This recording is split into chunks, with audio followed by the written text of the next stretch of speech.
Friends, நம்ம ABC ice cube ready பண்ணிவிட்டு ஒரு 4 டேஸ் ஆகுது. ஸோ நான் வந்து பார்த்திங்கன்னா 3 டேஸாக யூஸ் பண்ணியிருக்கேன். பர் டேக்கு வந்து ரெண்டு ஐஸ் க்யூப்ஸ் வந்து எடுத்துக்கிறேன். ஸோ இன்றைக்கி நான் உங்களுக்கு வந்து இதை எப்படி லைவாக பண்ணணும் அப்படின்றத நான் காமிக்கிறேன். இப்போ வந்து பார்த்திங்கன்னா நம்மளால் டெய்லி வந்து ஏபிசி ஜூஸ் வந்து நம்மளால் ரெடி பண்ண முடியாது, நான் வேலைக்கு போகிறேன், இல்லைன்னா வந்து எனக்கு டைம் இருக்காது அப்படின்னு சொல்கிறவங்களாம் இந்த மாதிரி ரெடி பண்ணி வச்சுக்கலாம்.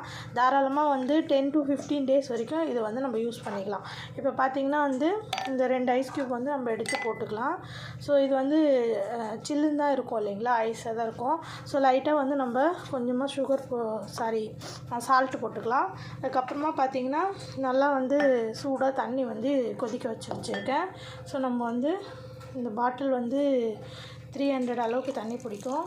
ஸோ இது நம்ம வந்து ஹாட் வாட்டர் ஊற்றிட்டு கொஞ்சம் நேரம் ஆற விட்டு நல்லா வார்மாக இருக்கும்போது குடிச்சிட்டோம்னா சரியாக போச்சு. ஸோ டெய்லி காலையில் வந்து இதை வந்து எம்டி ஸ்டமக்கில் எந்திரிச்ச உடனே தண்ணி குடிப்போம் இல்லைங்களா, அது பதில் எடுத்துக்கோங்க.